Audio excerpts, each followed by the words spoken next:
I hear a lot of people talk about discs that float, discs that don't float, and as far as Blizzard goes, I've had some people say they do, I've had some people say they don't.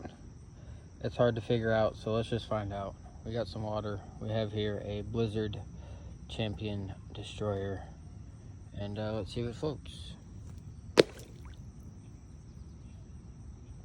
Hey, look at that. It actually floats. So if you fully submerge them, do they come back up? Oh, look at that. Alright, so if you want to throw some discs over water, get yourself the Blizzard innova disc, because they float. Should make them easy to retrieve. The more you know.